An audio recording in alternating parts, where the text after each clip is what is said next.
No. All right. Live from your Stevenson Ranch. How's it going? You're in Miami? Yes. We've been in North Miami Beach. The South Beach days for Steve are over. So we're up in South Beach Steve. South Beach Steve is fucking, the jersey's been lifted in the rafters. That name's hard. Out of all the places where people go to party a lot and like do crazy, just go be on that wave. Like I didn't do a lot of South Beach. Wasn't super drawn there. Had some great times though. But yeah, I mean, it's just so hustle and bustle. I'm just going the other direction. So not that it's hustle, you know what I mean? Just like so much traffic, so much people, everyone's raging. I'm not on that wave at all. So been out here. Tell you what, man, Stevenson Ranch, just taking it right onto the water. There's a big yacht here that came with this house that we're staying in, and just like, can't tell you the wave, just like, we've set up the studio on there. We went out and took the boat out. We're taking it out tomorrow too, but just taking it out, setting up a studio. It is so fucking crazy to me that people haven't thought of this. Maybe people have done it, I just don't see it, or maybe a few people have done it, but like making music on the water as it's traveling and like, on a boat? It also lends itself to like demo version. Like you're not getting final versions, but like what I'm saying is I'm not doing that anyway. My process of creating music is the first vocal is freestyle. Very rarely do I do a freestyle vocal that stays exactly as is. I might say it exactly how I want, you know what I mean? But like, performance wise and just like proper lyric or whatever, that's like the first step to me is just the paint against the wall. So doing that on the fucking yacht while it's moving, we did that the other day, and it's just like the biggest wave I've ever. It's just like literally. I can't believe I haven't done it earlier. You know what I mean? It's just so, it's so fun, so dope. It's just, and it's like, you know me, I'm not like a tech guy, so like. I've had the one Sony mic that's a little more sensitive. You can't do it with the Sony, but like certain mics, JP's here and a guy I work with very closely, and he's here and he's setting up this. JP, what's the name of that mic? The Newman. We're on the Newman mic. I believe it's pronounced Neumann. Neumann, sorry. Like it's just lends itself to that. Like it's very directional in the sense. So. The boat's making noise. I literally was outside, the boat's moving, and he had the studio set up just like a few feet away on the inside. So I'm outside looking at people. We're fucking driving through Miami on the fucking, which is like also a really fire vibe about like the boat in Miami is like you're almost going through the city on a boat. Like it's kind of like, wow. I don't know. It's interesting. It's like a different boat dynamic. Like we're literally going through the city trying to get out to the ocean, but it's almost like, dude, that's like almost the best. It's fire to be out in the ocean too. And, but at the same time, like we're cruising through the city on a boat and like fucking, it's like super doable to just cut demos and catch that vibe. So it's been eye-opening. It's almost like the same eye-opening feeling I had when I started traveling and making music in front of big windows like I do, Yeah, I was gonna ask you, just like a whole other beast. I'm just comparing all of like your studio setups over the years and thinking of like the best ones and the most diverse ones. Obviously, like Hawaii was one of the big first ones where you're just looking out into like the jungles of Honolulu.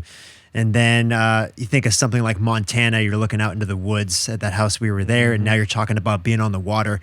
Do you like really have a preference as to which one you've liked the best over the years? Yeah, I definitely can't pick. Each has been different. It's like, I think probably one of the best things that we've executed and I've done really good at, I can give myself credit here, is just like picking houses, because it's like, it's fairly a shot in the dark, but I just have a great feel for it, I feel like, because I've been doing it a while, but just like, it's one thing to be in a beautiful spot and have a nice house, but it's all about the lot and like where the view does usually, like some of it's been pure luck where they have this room that's just this perfect scenario for big windows, and it's like where it's overlooking is just perfect. And So I can't pick a favorite. I can't say that there hasn't been, like, I've squeezed the juice out of like every place that we went, I feel like. And it's just like soaking up what the fucking environment is, what the view is, and just translating into the music. I mean, the more I don't know, it's just why I think it's why I've leaned so spiritual, is because I've felt and seen and heard the benefits of just like living creatively, and paying attention. And that's really presence, right? Like Rick Rubin's book, it's incredible. I have it on repeat, and I'm just like listening all the time as I'm walking, and just this paying attention thing that I really started to tap into. That's kind of what spirituality is to me. It's like presence. When I realized I was living in kind of a daze, or not really being present and taking things in, and then when you start to be present, you're paying attention, and then there's like, it feels like the universe gives you clues everywhere you look. And that's kind of how I feel about the music. Like, I was making a song on the boat, we're just chilling, and, Blue Yups drinking, and boy, we're kicking it. I'm eating mushrooms, chilling, and we're making a dance vibe, and there's a fucking door, there's a mat that before you walk into the yacht, it says, please take off your shoes.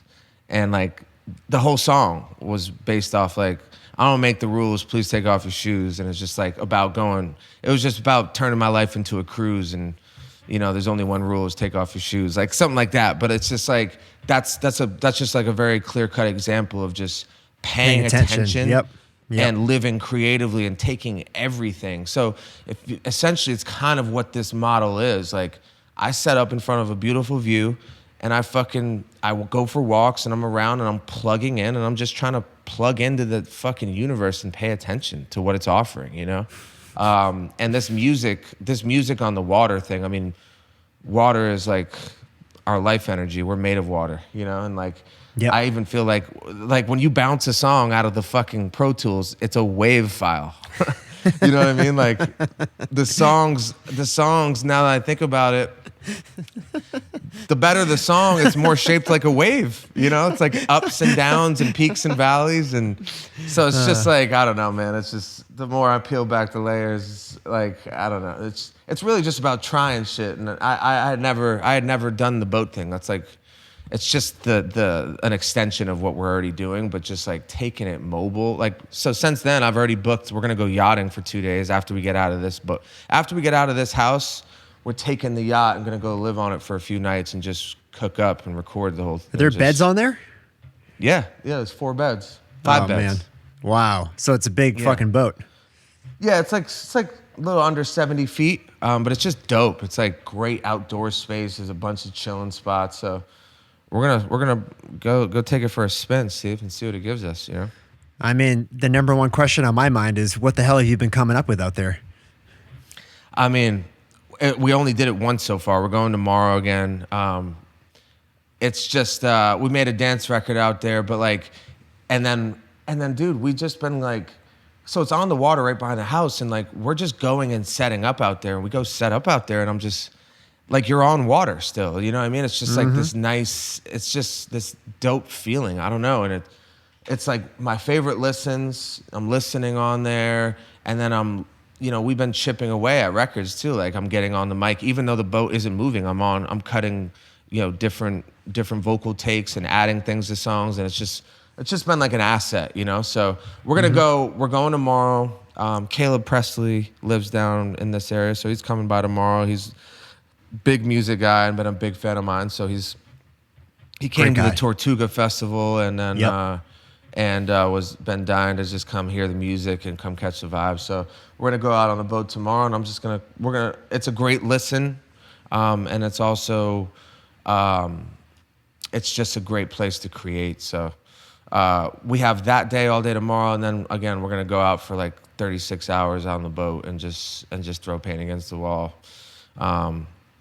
Super excited about where we are in this project. So, we're kind of playing with house money on new ideas, but we've been chipping away every day in this house. JP, my main producer, he's developed into my main guy, really. He was outside of 2 other guys in LA that I work with. I mean, we're just, he's living in with me, and we're just chipping away every day, and I'm very excited about where we're at. So good time to be a Steve. This is you listening to premium music by Mike.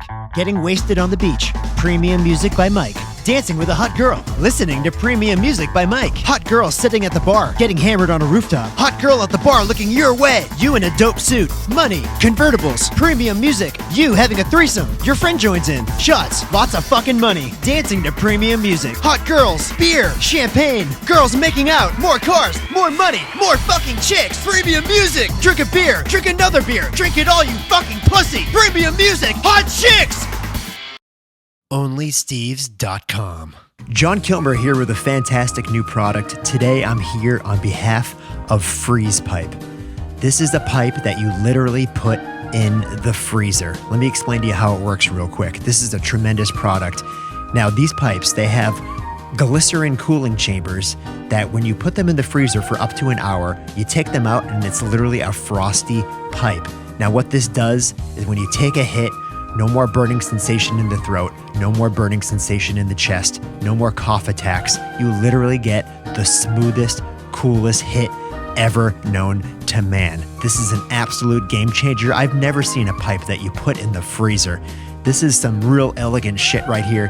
The Freeze Pipe is changing the smoking game, and they have a ton of amazing products. They have a product line of freezable pipes, bubblers, bongs, and dab rigs that cool the smoke down up to 300 degrees when you smoke it. It is changing the game of smoking cannabis, and I love smoking out of glass, and this, I'll never smoke out of anything else ever again. Now, we have a tremendous offer for you today. If you go to thefreezepipe.com and you use promo code YNK, you're not only going to get free shipping, but you're going to get 10% off your entire order. That's thefreezepipe.com. Use promo code YNK. You're going to get 10% off your entire order. And hey, don't forget to tell them Steve sent you. Another one of my questions is, I don't know if you've ever explained it, but what has been your motivation for wanting to make dance music? Well, you know, it's like what I was just saying was like paying attention, right? Mm-hmm.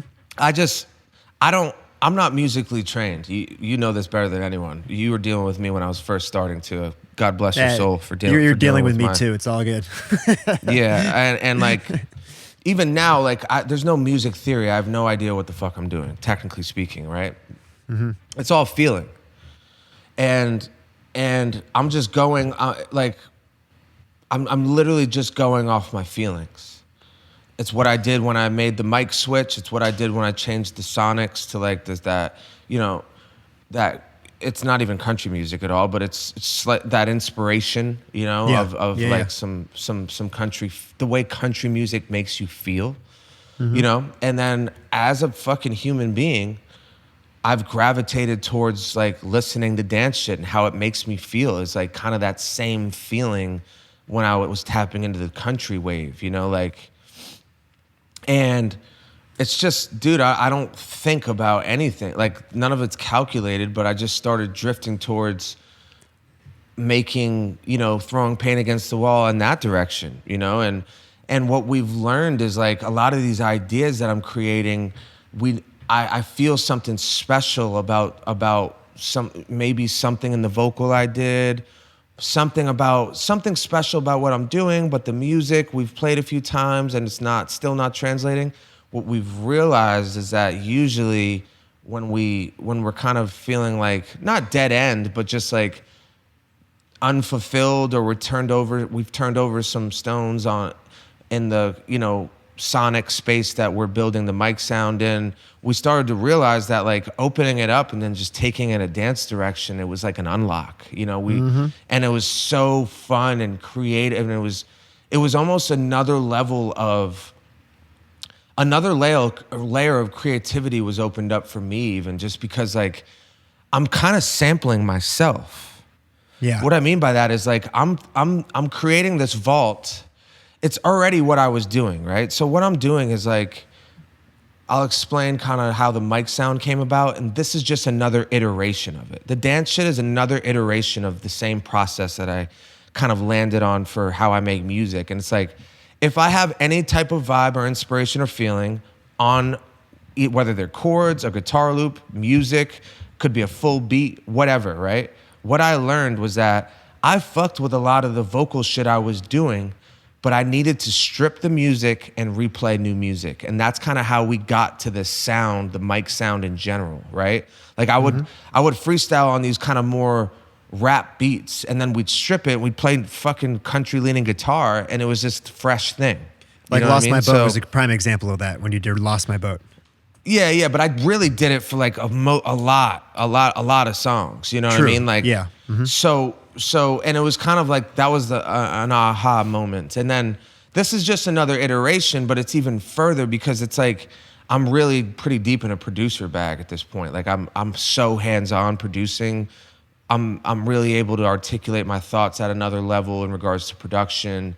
And I have a feeling, I have like a pretty natural, uncanny feeling towards like the dance vibe. So does JP, so does Hosu, it's my other guy. So we're kind of like, we have this vault and like there's something special in a lot of them, but it's like you go in and you sample yourself. We're taking my vocal, we're speeding it up, we're pitching it down, we're doing, you know what I mean? It's just this whole free-flowing, not attached to anything, open to anything type of approach to, and it's like, it's fun, man. And I also feel the same way where I felt like the mic sound, kind of this country inspired, but it's still kind of urban pop, I guess you could call it, which it's so hard to articulate what the type of music I'm making really. But even furthermore, you know, it's like, I feel the same way about this dance thing. If you look at dance music, right? It's just this feeling like I feel like it's the most spiritual music that exists. I agree.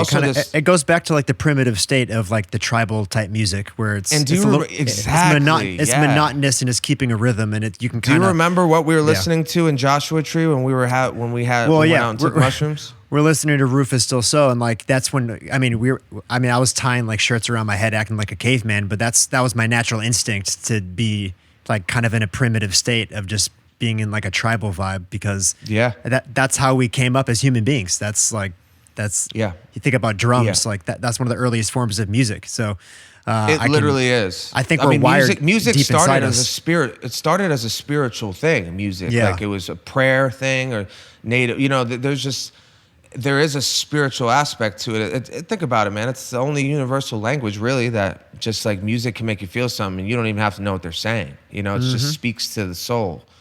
So as I'm getting further into just who I am and as I'm evolving, I'm leaning more towards shit like that, you know? So like as the artist, your job is just to create what comes out of you, share what you create, you know, and what you're inclined to create. So this has been this natural shift to this, but it's like, it's never, I won't say never, but it's not like a replacement. Like, you know how I do this. Like, the sound is fairly wide-ranging always, and I think people are going to really understand what I mean by, like, you know, when this Lowe's album comes out, this next album, like, it doesn't sound like the Highs, but it also sounds like the same artist, if that makes any sense. You know what I mean? It sounds like it's me, but it's like, why would the Highs sound like the Lows when they're polar opposites? Exactly. You know what I mean? So like even like this is a little more rap leaning,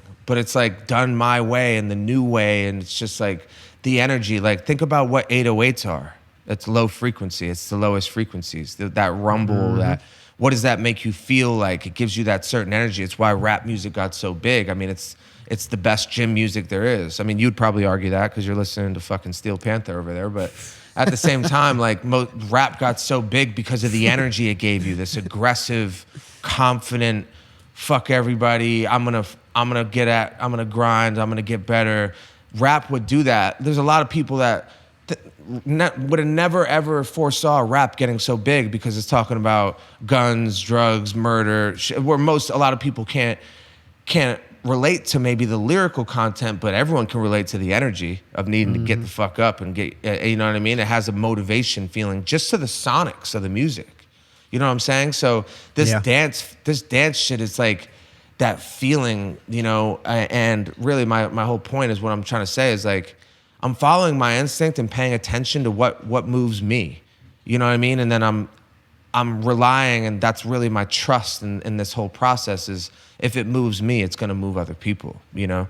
And that's rang true, and that's kind of where I need to stay and how I will. That's kind of a code of conduct for me as far as being the artist I want to be.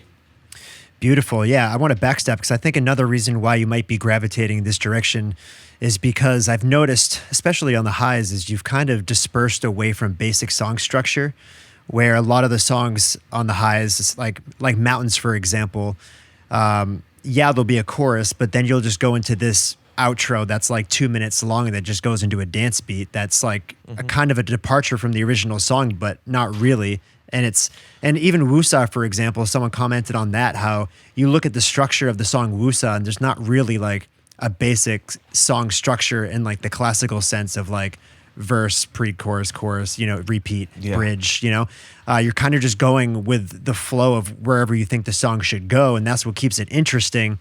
And one of the key components of EDM music and dance music is it does the exact same thing, where it just kind of builds up and down, and it kind of goes with the flow. It's a wave. It's a wave similar to water. And I think that's kind of why you're gravitating towards it, because you can kind of take it in any direction you want, and you're not really getting locked down to any basic structure. Yeah, I mean, fuck societal rules. You know what I mean? Fuck it. Yeah. I'm not even trying to, like, that whole structure is based off hit music structure that goes on to be hits. Not to say that it wouldn't be awesome to have a hit, you know what I mean? But I also have seen that basically to have a hit, you have to play the game. It's not just about the song. So even putting it on that is false. It's a false guideline. Do you know what I mean? Like, yes, you could structure songs that go on to typically be hits and you want to mimic that structure. But I'm not even playing that game, so why am I subscribing to those guidelines? Exactly. You know what I mean? And then I'm looking around and I see redundancy. I go on these playlists, I go on mainstream, and then there's just so much redundancy in sonics and structures. And also, we're living in a time where music is going to be, the fucking industry is going to be flipped on its fucking head. It's been coming for a long time. Big time. But we are stepping into that space where this shit is going to be totally flipped onto its head. And the amount of output, the amount of songs, especially with AI coming into play, it is going to be so fucking oversaturated. And that by the way, I just want to put it in perspective, because when you say it's going to be oversaturated. It's already oversaturated to the point where there are now 100,000 songs, I think, either a day. I think 100,000 songs a day are being uploaded to DSPs like Spotify, Apple, and Amazon. In 3 years, it's going to be a million a day. A million a day. Crazy. Yeah, no. So like, it's crazy. How do you navigate that? So what does that tell me? What does that tell me? That tells me what is my power. My greatest power is my individuality at this point. Something that makes me stick out. Yep. So for being an artist that doesn't have a sound, it's constantly changing, evolving. What the fuck is this song gonna be? I don't know. It might be totally different than the last one. That's something that the music industry would tell you is a bad move. You need to have an identity, a sound. There needs to be. We can't playlist you. This doesn't fit on the country playlist or the rap playlist. Playlisting. People are more tempted to fit into a box so they can get on certain playlists. And bro, there was times like most record labels, that's why I didn't do a record deal. It was like, oh, like, yeah, we need to put you like in a category and like let's hone in on a sound. You know what I'm saying? Where that felt dangerous to me. That felt dangerous to me the whole time, to like limit or hyper focus on a genre or sound, you know what I mean? And now I think it's coming into my greatest strength and why I'll be able to do things in this new landscape, like of just like extreme oversaturation. People it's going to get to a point where most people are going to be listening to songs that are AI generated, and they're not going to give a fuck if it was AI generated or not. They're just songs. It's a means to an end. Exactly. People are fucking playing songs just to most of the time, bro, to fill up the fucking space. And catch a vibe. What I mean? Yeah. Catch a vibe, but think about how many streams exist out there. It's just like, I'm on this playlist in the car, or, there's people over, put some music on, or some background music, or whatever it is, or I'm just, whatever, I'm commuting, I'm also studying, whatever it is. Like, it's all parts of people's lives, you know what I mean? But the role of music in general, like the landscape, navigating it, being a creator is going to get fucking really dicey. Just like AI is going to take millions of jobs away from normal jobs. Like, you know what I mean? It's the music landscape will be affected dramatically as well.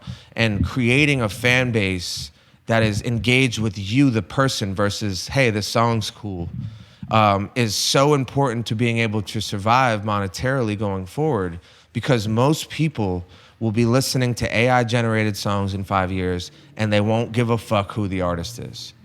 There's a lot of people that don't care right now, is my point. You know what I mean? There's people that do 10 million streams of, like they might have 7, 8, 9, 10 million monthly listeners, and they can't sell 200 tickets in a major city.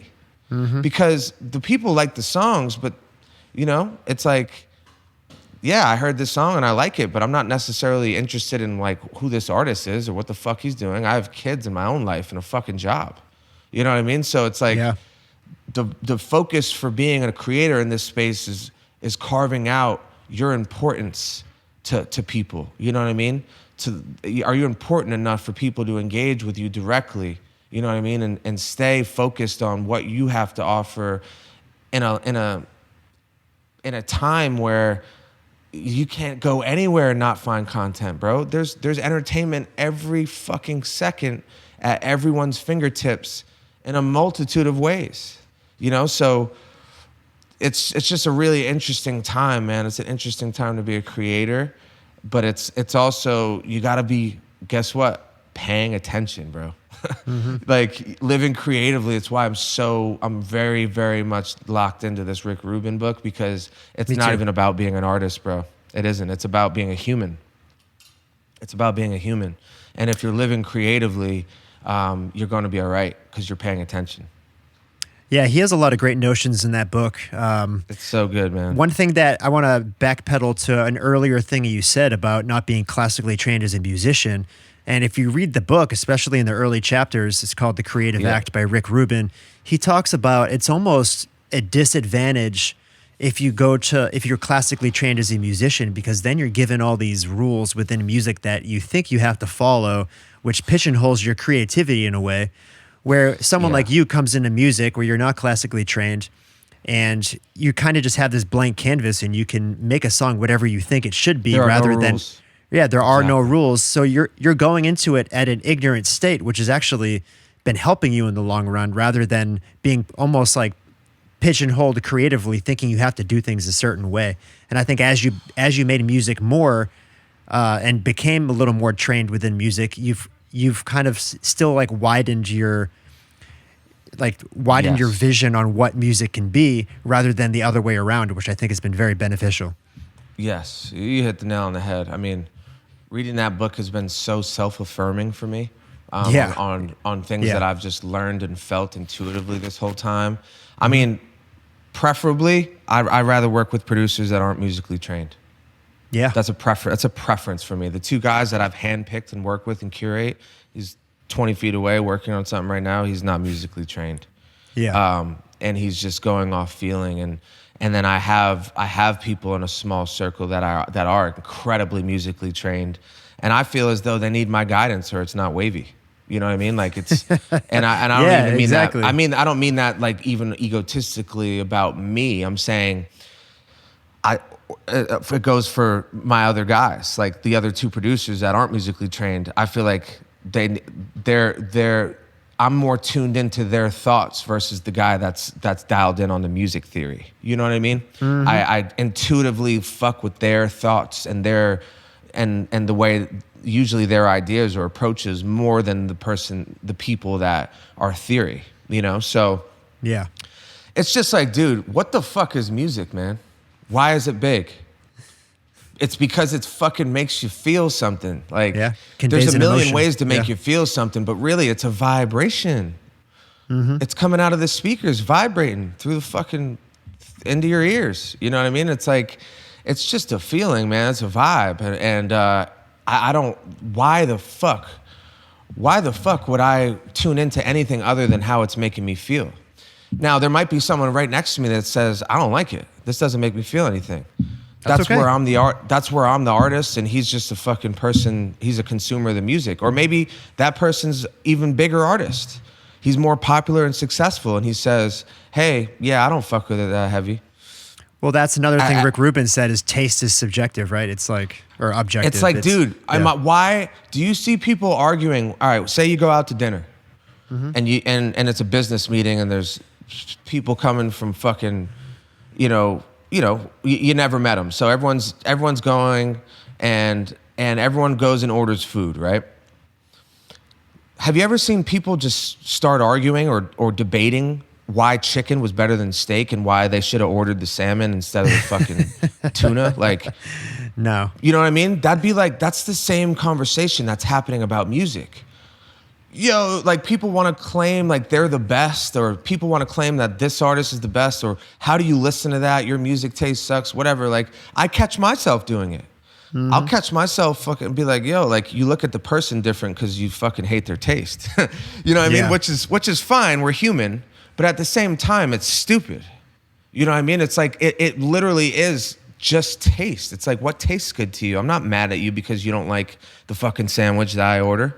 It'd be like pissed, or I can't hang out with you because we don't eat the same food. You know what I mean? Or like, it's a crazy thing, So the point is like, I just have spent I'm well over 10,000 hours, bro.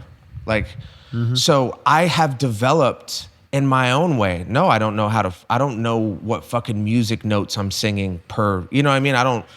But I have developed this uncanny way of articulating myself and executing the way I produce now, and getting there and having enough knowledge and know-how because I've been in the room for this long, living with the creative process of making music for so long, that I am in this space where I can more or less execute my tastes. Do you remember the gap? We used to talk about the gap and how the artist is the artist gap. Yep. And I've closed that gap to where like I can honestly say in this bag I'm in, and just even more so now, but the highs was, since I got into this mic wave, but really more so now than ever, like I just feel like I closed that gap, and I'm kind of more or less executing what's in my head and my heart. Now, if you don't like it, that's okay. You know what I mean? But what I'm saying is I've arrived at this place where I'm not really doubting anything. If I fuck with it, I like it, and that's more than good enough. You know what I'm saying? Like that's just, I don't give a fuck if anyone likes it when I put it out. I don't care if it goes fucking quadruple platinum or fucking has 100,000 streams total. Like what I'm saying is the doing is making the record and having that smile on my face when I make it and I'm done. And I'm like, I like this. This is a wave. That's the doing. Whatever happens after is just, Rick Rubin talks about it in the book. There's a lot of happenstance, bro. Like what's happening in the world? What other artists are putting music out? Was there a fucking natural disaster when it happened? Did the musical soundscape happen? What type of criteria, like, what is the state of the world? Is the World War III happening? You know what I mean? Is there an economic depression happening? Who knows? You know what I mean? So it's like the doing for the artist is the fucking goal. That's the end. That's the means to the end, is doing and packaging it and listening to it and saying, this is my shit. I fuck with this shit. This is what I was trying to do.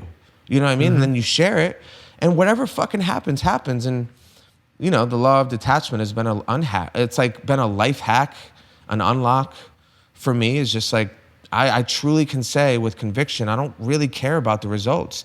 Does it matter? Absolutely. You know what I mean? It does matter because I'm living off the income of what I'm offering to the world, and I take care of my family and my friends, and I see the world, and I grow as a person, and it's related to the success of these. So it's not taking importance away from the product. It's not taking importance and saying, I don't give a fuck, man. It's like, it's not that like so disconnected that you're out of touch thing. It's like, no, I know I put my best foot forward here. I know what my intentions are, and I'm putting my best foot forward, who I am as a person and an artist. And however this translates to people is however it translates. And I'm just gonna since that song came out, I've already made 4 new ideas. You know what I mean? I'm just in flow and working, and the results will work themselves out. Yeah, I feel like the energy really just goes into the execution of it all, because the What's up, man? on the bookends of it, the beginning, like actually getting the ideas, that like you can't try at that. It just has to you have to put yourself in the position to get those ideas. And then you have the energy is actually the execution of it. And then the other end of it, once it's out, completely out of your control. And yes, you can market it and you can do certain things, but a lot of it is just, again, out of your control. So I'm not marketing it, bro. I'm not marketing it. I know. I wanted to get into that next. Yeah. Yeah. Okay. Perfect segue. I'm not marketing it. I know what game I'm playing. Do you know what I mean? Like, we have something we're working on that just flowed into our life in a truly organic way. That something we've already been doing for a long time. You know, Only Steve's, the subscription model, and like what we're building. You know what I mean? I know what game I'm playing.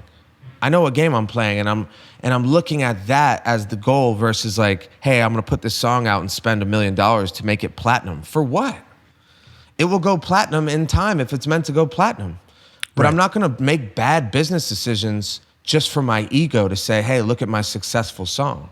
Because really, if you think about it, that's really what it is. Everyone's just faking it. Like, the game is really just faking it to say, hey, look how poppin' this song is. You guys should all be listening to this. That's what marketing is. Yep.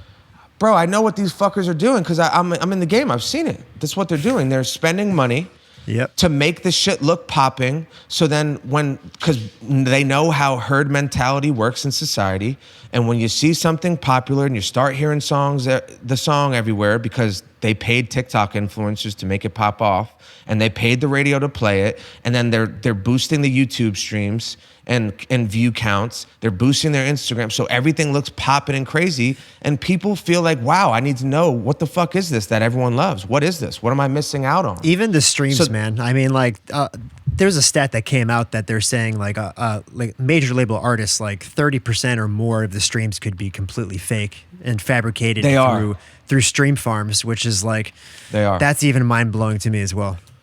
Yeah, I mean, dude, I'm telling you, it's marketing. It's just marketing. Like the labels don't give a fuck about the ethics. You know what I mean? None of them have ever created anything. Most of them aren't creators. They're just, you know, they're a cog in the system to make it. This whole country and the world is built on profit generation. So you need the creative, you need the products, and then you need the business people. So the record labels are just the business people to the artist. And they don't give a fuck about the ethos or the ethics of it. They're just talking, this is the new age marketing. We need to fucking trick everybody to make everyone feel like this is a song they need to know about. This is an artist they need to know about. And yeah, I mean, it's just like, I said something in What I Know, that song, in the outro. I was just like, I've been behind the curtain. I live behind the curtain. Like, I've seen what's there. I don't know how I said it exactly, but that's kind of what I'm saying. Like, when you know what I know, like, once you see what it really is, I changed my mind. Yeah, I changed my mind. When I saw what the game really was and what it takes to have hit songs and what you need to give up and what it's for, and you start really thinking about it, I changed my mind on what I wanted. You know what I mean? With new information, I think as a human being, it's a code of conduct. Is like, it's the open to anything attached to nothing. It's just like, oh, if I get new information today and it totally changes my mind on something that I was dead set on, it's actually a great day. It's a great day because you learned something new and you grew. You know what I mean? So that's just kind of what happened to me. Like, I used to struggle from that same need it's a deep-rooted insecurity. I wanted to be accepted. You know what I mean? I wanted to be accepted, and having a record deal is proof to everyone that I wasn't crazy. It's for all the people, my parents, and look, I wasn't wrong. Like, I made it, and that was like the sign of validation. Yeah, that was the external validation that, I yearned for. That's the same thing money is, right? That's what everyone's chasing, is money. It's gonna, look at me, I'm successful now. You guys were all wrong about me, or look, I made you proud. And it's really just an ego-based, it's an ego-based want, and it's not a need. And when you find out what you're passionate about and you do that every day, and you find a way with good intention of making a living, off of living, because that's what living is.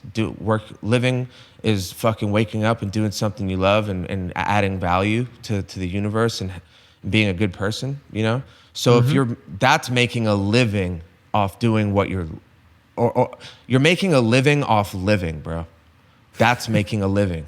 You know what I mean? Like, yeah. And like, that's what I'm doing. That's really that's where I've snapped into that bag where I was just like, I'm not going for that shit anymore. I don't want to be famous like that. No fucking way. You know what I mean? Like, I want to be making a living off living and just doing me, and just keeping it a fucking buck and whatever it is, bro. Like, and that's just my biggest piece of advice, but I think that's really the special little sauce of like the whole Steve thing and just why it's working the way it is with no marketing and promotion and shit is because it's just like, bro, it's just so fucking organic. You know what I mean? So if you never stop and you keep with the output and you keep sharing content and you keep making it, you know what I mean? And you keep sharing the music, the waves that are being made in the universe, they get felt by people who are also on that wave. You know what I mean? And there's a lot of people out there that, you know, that, I don't know. I think human beings, I feel like I've said this before, is just like human beings just, we crave connection, man, you know? So in a world where it's going to get less and less about connection and more about internet connection and digital connection, there will be a lot of people, society will be divided. And there will be the people that are tuned into craving like the true human connection, true universal connection, which is connection to the universe, connection to nature, connection to your peers, other humans, you know what I mean? And there will be a bunch of people that go that way, and then there will be a bunch of people that go the digital way, you know? And we're going for the human connections. We're going for a bunch of real people out there. That's what the Steves are, you know? Amen. Amen. Backing up to making a living off of living and kind of knowing what you want going forward. If you look at the industry, the music industry as a whole, the market share for independent artists has been growing rapidly every year. So it's year after year, it's becoming more trendy and more popular to do things on your own because more tools are becoming available in order to monetize and be discovered without having to sign a record deal. So it's kind of trending in that direction. And then you showed me a really great example from a clip not too long ago about the comedian Tim Dillon, who's I believe he has a subscription model and he's been doing it for a while. And it's basically making the decision is do you want to have 30,000 fans that really, really care about you that you can monetize and make a living off of, or do you want to be famous and make way, way, way less and have a completely different lifestyle? And someone like him, he's a comedian and he's releasing his comedy specials and his podcast through a subscription platform. He's making like $200,000 a month. And I bet you if I asked 10 people out on the street, maybe one of them has heard of him and he's not even a household name. So I think that's kind of like the difference right there where he's a prime example and so are we of just like not necessarily household names, but people who have really gone after the real human connection experience and gone after less people, but in a more meaningful way. Yeah, that's exactly right. And we're developing a tool we're developing a tool right now to give everyone the answer to that question you just asked me. I can answer the question for you. You definitely want 30,000 people that love you versus 5 million people that know about you, but you know, there's not necessarily the direct connection. You want it for your life spiritually, you want it for your life physically and mentally, but you mainly want it for your life financially. Because we're developing a tool right now to show just how definitive that choice is, just how easy that choice is, and what this model really is about, this direct-to-consumer independent model. And it's really, what I said earlier, it really is a very, very interesting time to be a creator.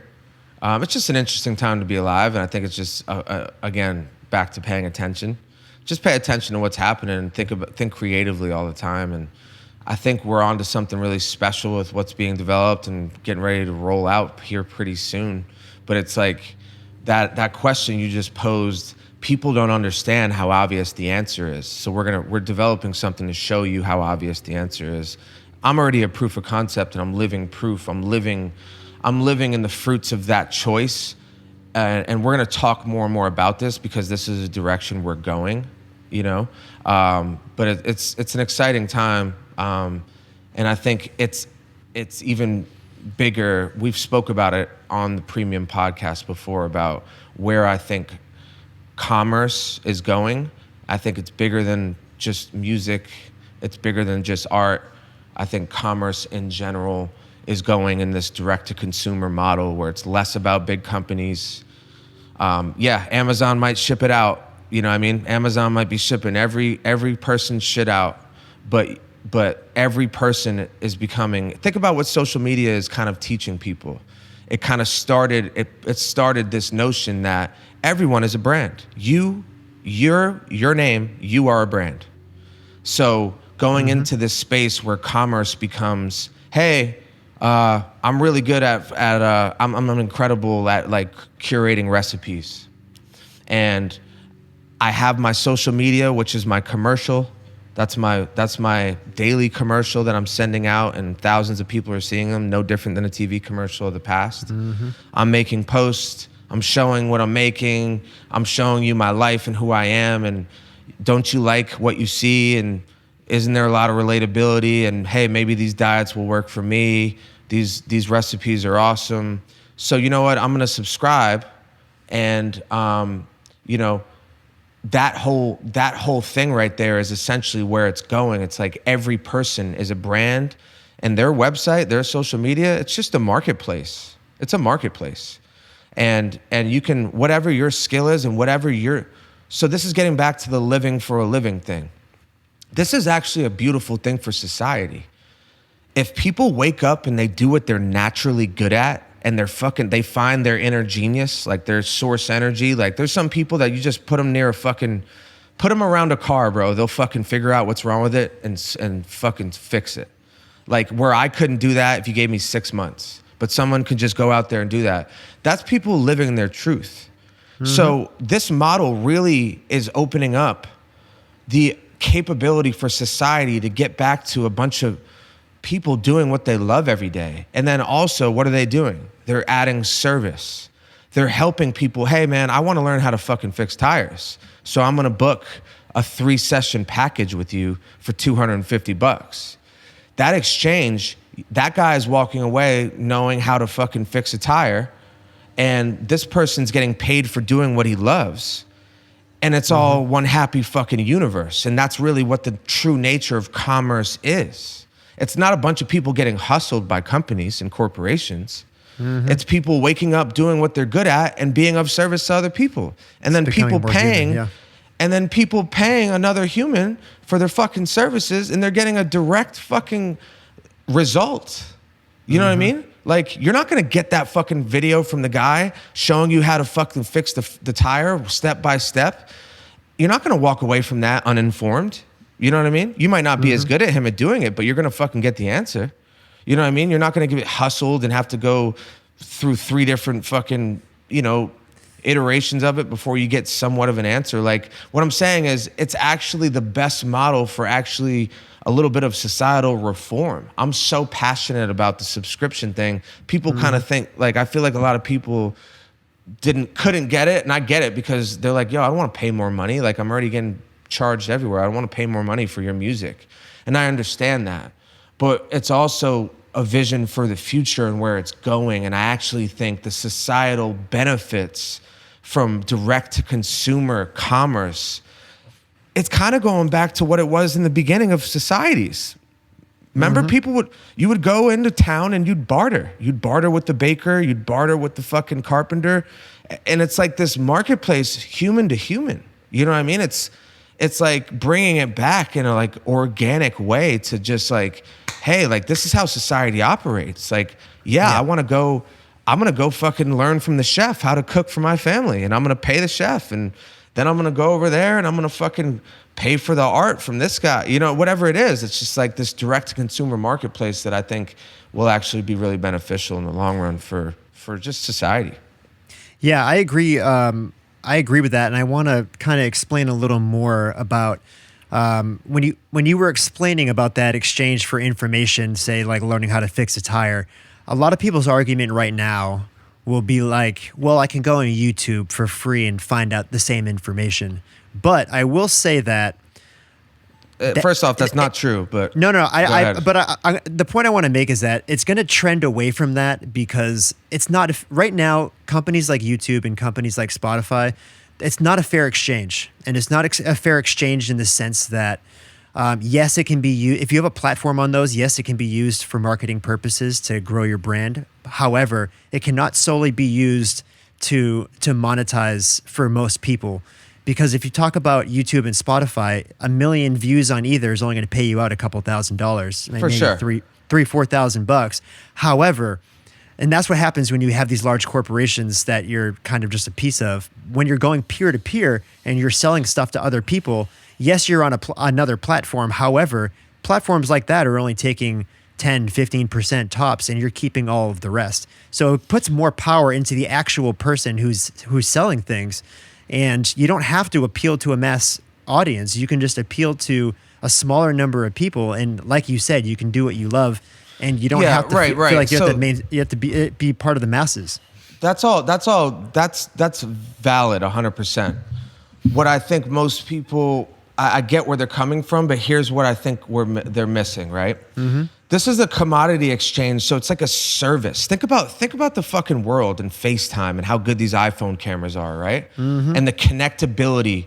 You can't fucking talk to the person who made that YouTube video and be like, "Yo, but like, look, hey, this looks different. Yeah. Like, what is this?" Less Understanding. Consultation. Yep. Imagine, bro, the consultation is as simple as this. They set up a fucking Ring camera. A ring light camera. They fucking set it up and put you on FaceTime, and they're fucking walking you through the shit. And then you're showing him, and then it's like, you know, what I'm saying is like, or even just simple video text exchange. Hey, you get my number. You know what I mean? Or you get my business line, whatever it is. Or the like rate, or maybe bleep the word out. I don't think we've announced yet. But like, you know, this platform, it's like this direct connection to actually learning from the teacher. You know what I mean? And it you know, it might not have to, maybe the FaceTime or those FaceTime consultations are probably tiered a little more expensive, but you could also have a message board within there where like you post a video to him in there and you say, hey, like, which one is the right cable here to pull or whatever it is. You know what I mean? Like this level of information and personability, which is like, you know, I just think there's something there in regards to actually digesting and learning. And the user experience, like it will be so much better than listening to a YouTube video or watching a YouTube video. I agree. That I think it will kind of validate itself once people try it. You know what I mean?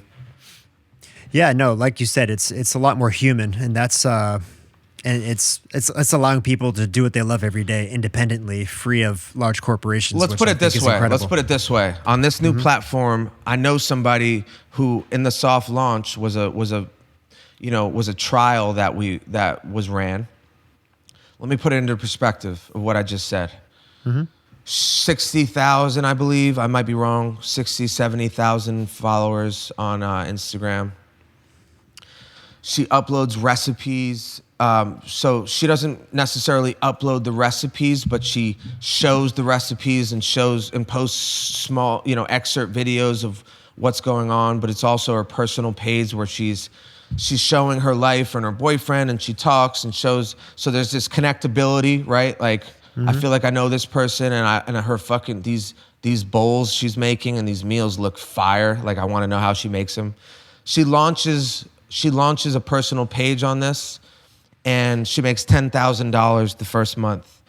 Wow! With 100 subscribers. And you know what she did? She worked for 2 hours a week creating recipes. She's not posting video content. It's not about her and her face. It's not hyper edited, take you fucking 6 hours to make. She's literally posting a list of the recipes, and people are buying them because they're bought in on her shit. because they followed her Instagram and they see and they buy into her shit. And she's resting at $7,000 or $8,000 a month to the same 100 people. And it's just a clear window into the possibilities here, you know, and the upside. Isn't that incredible? Monetizing 100 people to make $10,000 a month. That's wild. And it's very possible. It's very possible for anyone. And I'm bringing in, I've been onboarding a company for a long time. Like, I'm not going the management direction. I'm going the COO, like chief of operations department that I brought in to basically back end, just manage, be the back office for all my businesses.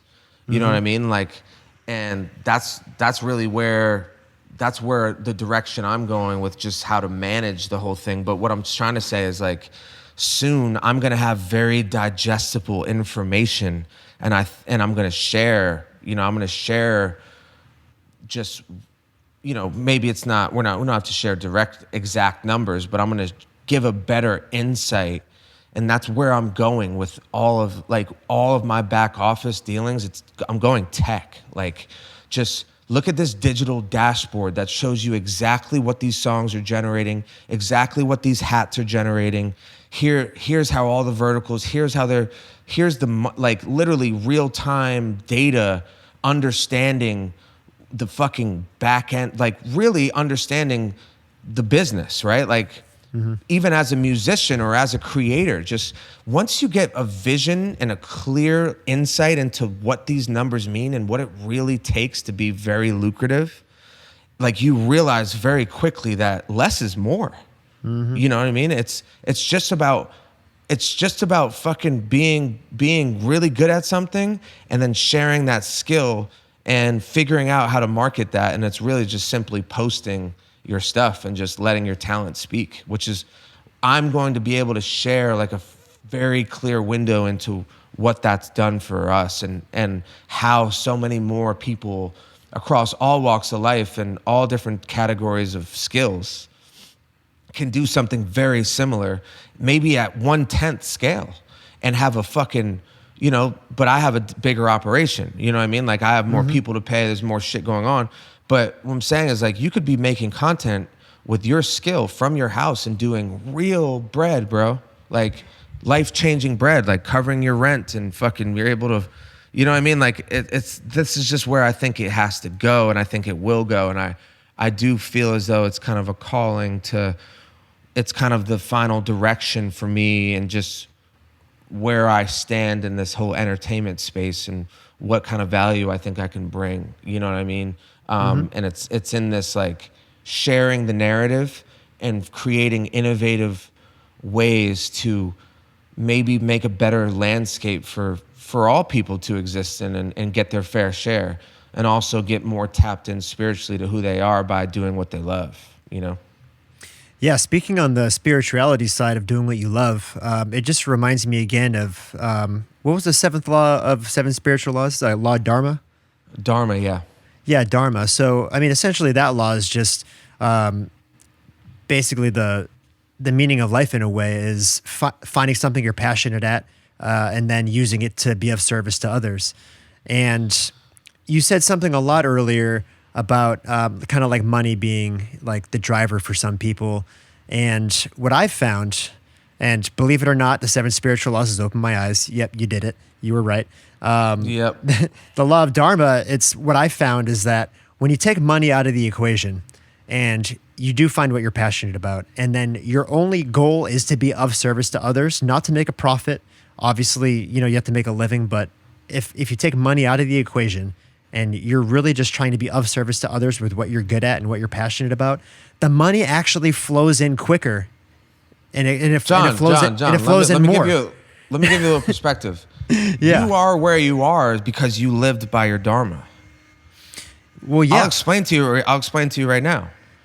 Yeah. You found me on the internet 10 years ago. Yep.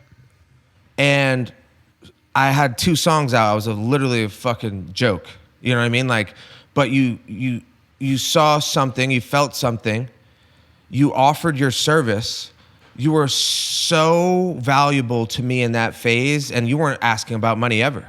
We were building something, and you just trusted that it would work out for you. You trusted the universe.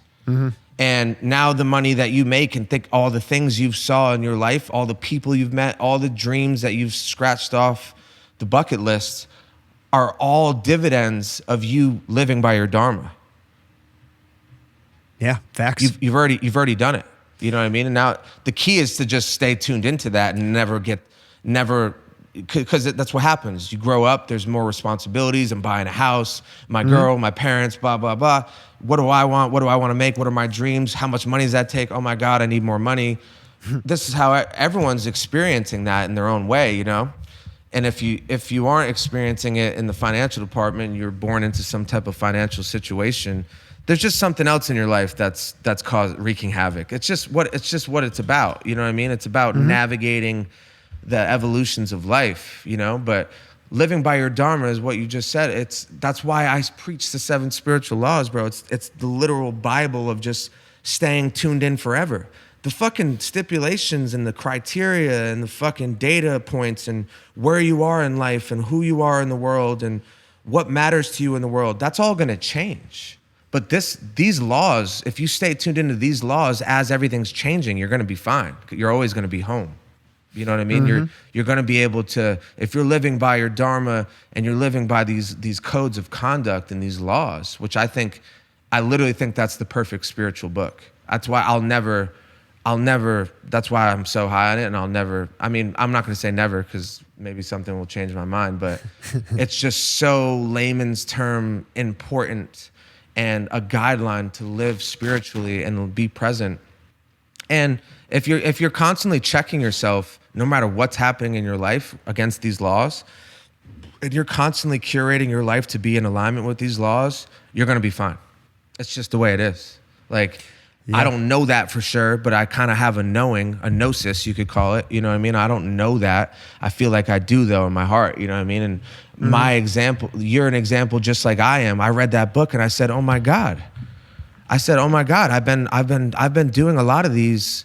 I've been doing a lot of these and living in alignment with a lot of these laws a lot of the time in my life. And that's why I got here. You know what I mean? And then I'm like, oh, fuck, I need to tune into that. You know, like I wasn't even tuned into that. I was just doing it organically. And then you live in LA and all these new pressures come and I kind of fall out of touch with what really it is. It's really about. And it's just about these laws keeping you in check. You know what I mean? And dude, you've been doing it. You had to be woken up to just like, I mean, I knew it would come. I told you about it 3,000 times to read it. So, well, it's to play devil's advocate though. It's one of those things you do when you're ready to do it. And like I'm not a guy to really. Right. I'm not really a guy to force stuff. I mean, to be completely honest, I don't even meditate yet, and I know it's good for me. But I know that I'll do it when I'm ready to do it. And that book was the same way. You preached it for 2 years, and then I finally picked it up when I felt like I was ready. And then getting to that last chapter and contextualizing it. Yeah, you said I've been doing it, but I could finally contextualize it.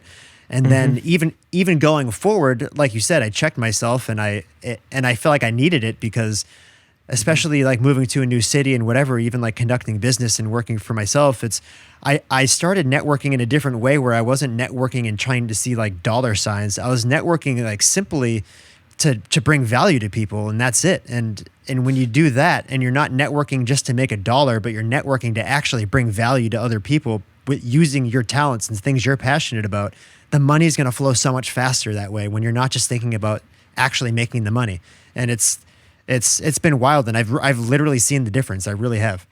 Yeah, that's nail on the head, buddy. Bingo. You know, my point is you actually were you're a great candidate to just read that and understand, because you already weren't that type really anyway. You know what I mean? Like you were always a do it for what's right or what felt good. You kind of were chasing good feelings. That's all you ever did. It wasn't ever about money for you. So that's not even surprising to hear at all. But like, I mean, bro, I just know what it did to my life, man. Money comes in abundance, and the more I'm ready to give it to somebody else. I mean, bro, there's a story that's gonna come from this shit that we're going through, and it's a crazy story. It's a crazy story what we're going through right now. And I know. you know, I could have been devastated by what was happening, financially speaking. And I really feel like I credit making it through everything and just like getting to this space. I just credit spirituality to it. I do. Because once I realized I was living in a fear-based world and I was like scared of running out of money or not doing it bigger than last time. Like it's deep rooted. How many girls are at the party, man? Like, were there important people at the house last? Like, how many people? I felt myself valuing that. Like, oh fuck, man. Like, it's a sausage fest. We need girls. Somebody, like, how fucking corny is that, bro?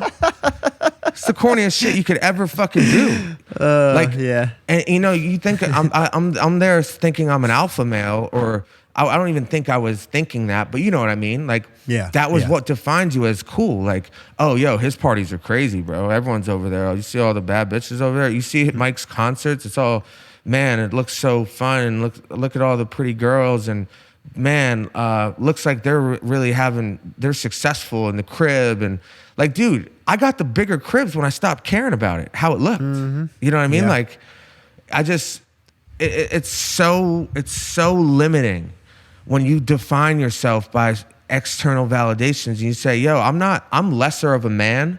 I'm not really as cool, or like people will maybe see me for not being as cool because I don't have a bunch of bad bitches here at my house party. Like, the fact that gives you felt you needed that it shows how limiting your self-beliefs are. You know what I mean? Like, I need that to make me at this level, or otherwise they're gonna see me that I'm a fraud. I'm not that cool. Like, and it goes the same for money. And it goes like, dude, like, the less and less I cared about, I got all the shit that I was yearning for, and then you get it and you don't even want it. You know what I mean? It's like it's this weird juxtaposition about it, but that's why I mean, you're talking about the law of dharma. It's connected to karma, and what you're talking about is just like, yo, going into meetings with great intentions, trying to be of service to people and do cool shit. That's like, your karma is gonna be good, man. If you're making decisions and you're not trying to hustle the next guy, you're not trying to play the guy in the deal, you're doing it honest. Like, what happened to me? Like, I feel like my karma, somebody close to me really, really took advantage of me in a crazy way. But I already feel like I've gotten it back in karma.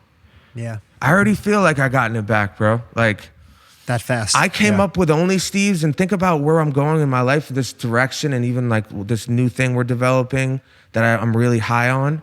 I developed Only Steve because I was sitting in the shower trying to think of how I needed to fucking create more profit. Because the profits weren't adding up for the time spent and how many fucking dollars were coming in. Right. So I'm sitting there game planning. Meanwhile, I didn't know what was going on, you know? Like, there was some fucked up shit going on. But I'm sitting there game planning, how the fuck do I get more profit out of this? And I come up with this subscription model, which is, you know, I'm not saying I came up with the subscription model in general. I'm saying just as a musician, like this like committal to like weekly or bi-weekly songs and being so vulnerable and sharing demos, and this whole thing is just like, yeah, bro, like, who's to say that, like, all right, the money generated from the Only Steve's idea already doubles the amount that was, that, you know, maybe you got to bleep that word out. Bleep it again. Bomb, bomb, bomb, bomb, bomb, bomb, bomb. But you know what I mean? Like, Yeah. you know what I'm saying? It's just like, you know, it already doubled the fucking money, you know, that has fallen by the wayside, let's say, you know, like in this tough situation I find myself in, maybe just hard to digest situation at the very least. You know, I really feel as though the universe has already rewarded me. It's rewarded me with my good health. It's rewarded me with a positive mindset that I'm able to curate, and I know the value of, because I was stuck in a negative mindset for years at one point. And there's nothing more important than just having control of your mind, and I feel like I do more than ever. Who's to say that's not my karma? You know what I mean? Yeah, someone fucked me over in another facet of life, but maybe because my karma is I feel as though I've been curating my karma as good as I possibly can. Not perfect, but I'm doing my fucking best, and I know I am. Who's to say that my karma isn't living proof every single day that I wake up here, I feel good, I feel creative, I'm executing, my family's healthy. Who's to say that's not the karma itself, you know? So it's just like, when you look at life that way, you know, it is easier to navigate. I've had some really hard personal things going on behind the scenes in my family and other things. Mm-hmm. And I'm able to practice what I preach. You know what I mean? Not that I'm preaching, but you know what I mean? Like, we talk about, hey man, you got to accept the negative as a part of the equation of the positive, right? Like, we claim that's the whole branding of keep going, highs, lows, in betweens. It's all part of the bigger picture. Don't judge what's good or bad. You know what I mean? I know that this outlook has helped me navigate the hardships in life way better than I used to. You know what I mean? Like, so it's just kind of a proof of concept to me. So it's what I'm subscribed to, and it's what's true, you know? So I don't know. I've looked at, in regards to just the laws, bro, if you're living, karma's the police, and the karma sees everything, the universe sees everything. If you're living in that fucking law, you're good. That's how I feel. It's gonna pay you back in one way or another, you know? Yeah. Wow. I almost just want to end on that. Yeah. You were just on one right there. Yeah.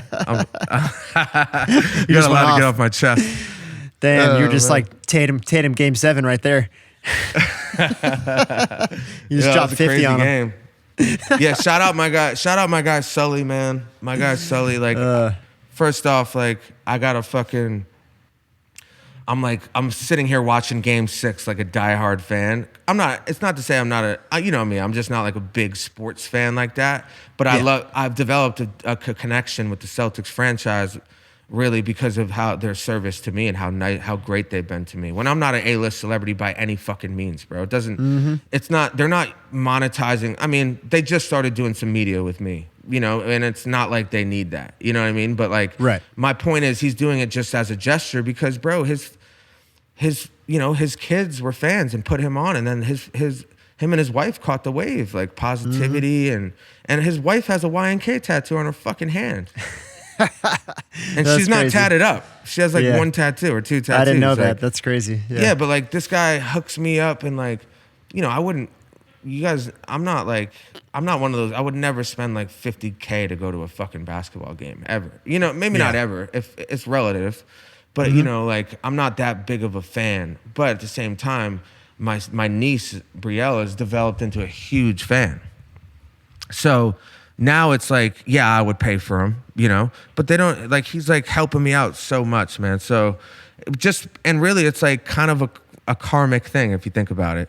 Like, we were putting out good vibes into the universe. Their kids caught the wave, then they caught the wave.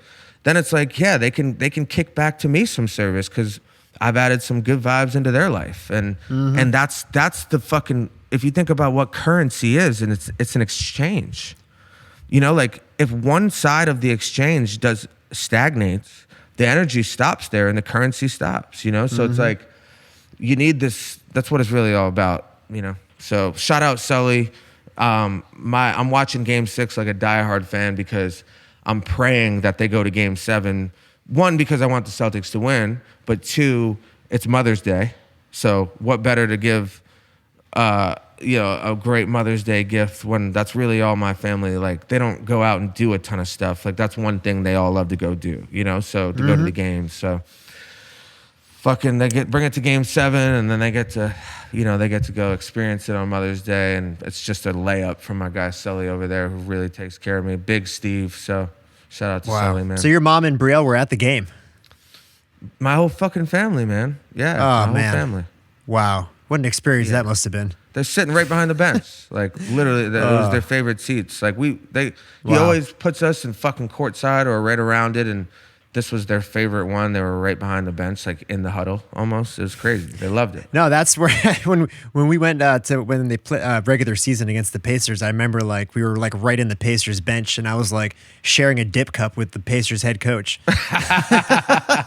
You were. I'm like, this is how you watch a basketball game. Yeah, I mean it's such a tidal wave. In my opinion, it's the best thing in sports as far as a consumer. Like going to a box agree. for the Super Bowl, or like being up in the box, like that's just not the wave, bro. It isn't. No, like no. Being it's on just the floor like is you're crazy. disconnected, bro. So you might as well like. It's definitely fire, but you know what I'm saying? It's not the same as sitting right there courtside watching like the best players play at high speed like that. It's crazy, man. It's such a dope experience. I couldn't agree more. It's crazy. Well, go fucking Celtics. Hopefully they can. Go Celtics. Celtics Lakers would be a wild finals. I think it's just going to happen, but it could happen. Denver's tough. It could happen though. I know. I'm hoping for it because that'd be wild. I would love the Celtics. So I sent Sully 18 roses. I sent his wife 18 roses, and I sent some wine because they love their red wine. I sent them a gift just for all the gifts, you know, that they've given me. And do you know why I gave them 18 roses, John? 18 roses. 18 roses. I got nothing. Why Some is it? Celtics fan you are. They got 18? 17. They got 17 finals. Oh yeah. Got it. Yep. So I gave them 18. Like this one's for this year. Like we're gonna get another one. You know. Yeah. This is their year. We'll see if they get it. I doubt it. I might have to bring it to his attention. We haven't talked about it yet, but the 18 is a symbol of you know, just a little wink to the universe. We're gonna bring in one more. I think they might win it this year. I have a good feeling about it. Yeah, I can feel it in my plums. Man, you're a thoughtful guy though. That's really nice. Hey, more. Hey, we'll end on this. Best thing you can do for your life is what we said and what we've been talking about the whole day is just paying attention. Like I was never thoughtful. I wasn't naturally like a thoughtful guy with gifts, and like I'd have to set reminders for people's birthdays that are literally the most important people in my life. It wasn't that I don't love them and didn't care. You know what I mean? Yeah. I loved. I would jump in front of a bullet for them, really. But there was elements of my life that I wasn't paying attention. I wasn't organized and giving the proper amount of energy to important aspects of my life, you know? And paying attention, I really feel like that's living creatively. Like I'm paying attention.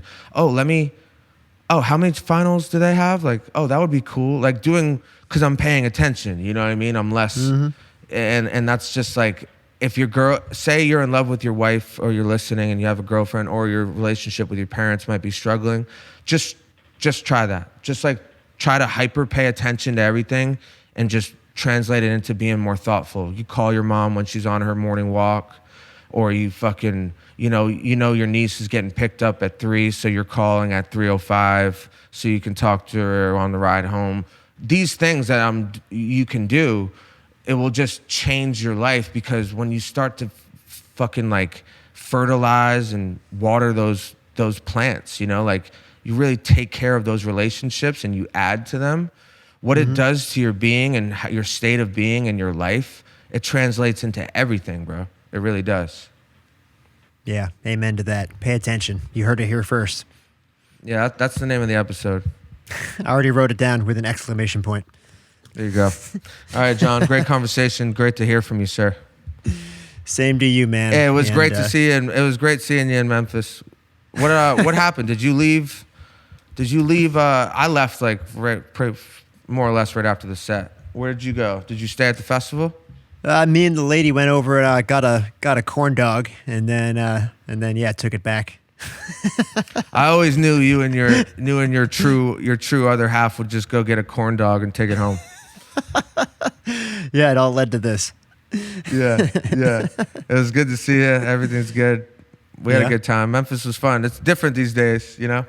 We'd be finding a local watering hole and just seeing what happens. But the times have changed. But I feel like I'm enjoying touring as much in this vibe. How do you feel about it? Like, I know we're just getting into this new wave, but I really think next year when we go on a tour and we do that, and it's just weekends, and we're on this vibe we're on, where everyone's kind of, it's like the chase of everything is kind of gone, and we're all just doing, and like really it's just about the show and getting together and having fun and sharing what we do.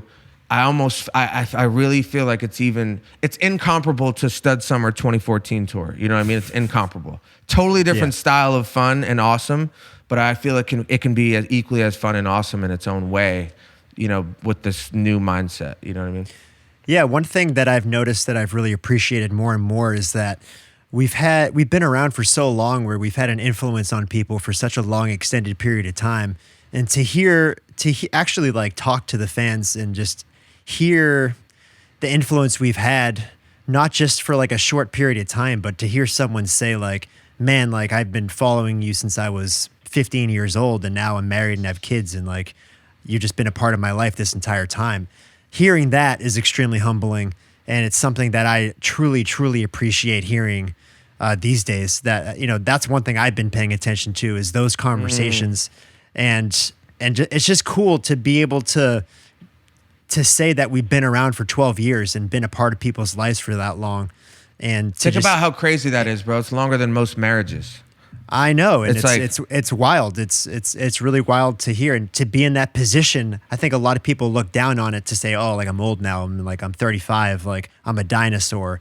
But no, like we've been around for 12 years and have influenced so many people for such a long period of time, and it's just such a amazing. And I'm just very grateful to hear those stories when I actually speak to the fans, to say that like But you've been getting them. You've been getting those stories firsthand the whole time, but they just hit different when your lens is different. Correct? When you pay attention, yes, correct. And your lens, like even what you just said about age, like the societal lens on age is fucking backwards, brother. Like, I would if you said right now you could be right where you are, or you can go back and be 23 again. But you don't bring any of this knowledge or experience or this feeling that you have now. Would you go back and do it? Fuck no. No way. You know what Absolutely I mean? not. Yeah, no way.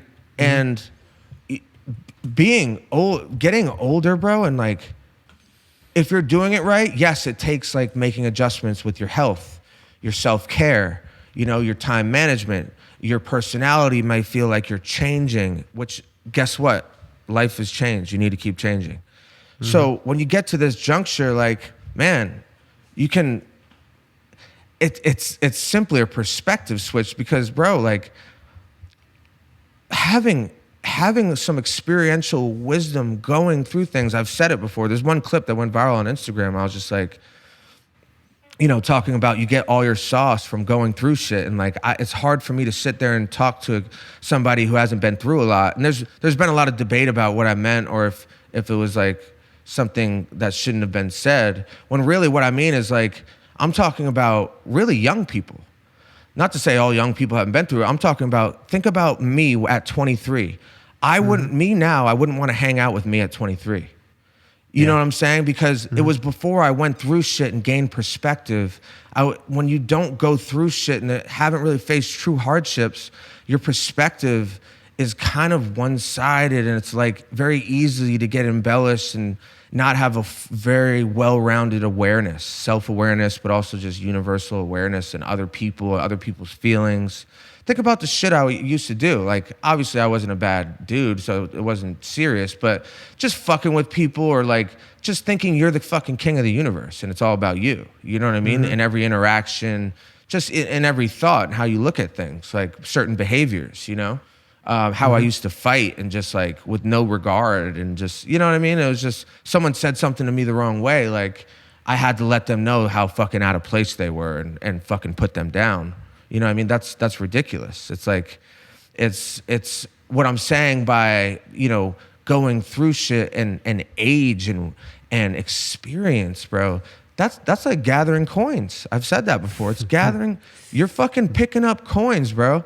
If you want to go back and redo it and go to a younger age, what that says, what the societal outlook says is we're doing it wrong. If you feel that way, it just means stop what you're doing.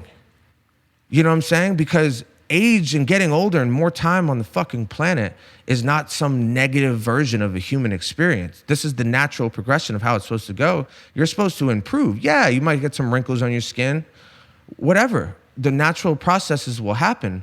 But the key is, if you're aging properly, by the time you get there and you start getting those wrinkles, you don't look at it the same. You don't think it's as important. You know what I mean? It's like more different things matter more. You know what I mean? And your experience can be so fruitful, and it's boundless, really, you know? It's just like that whole aging thing. It's like, bro, I feel it really is just a lens perspective thing, but think about society in general.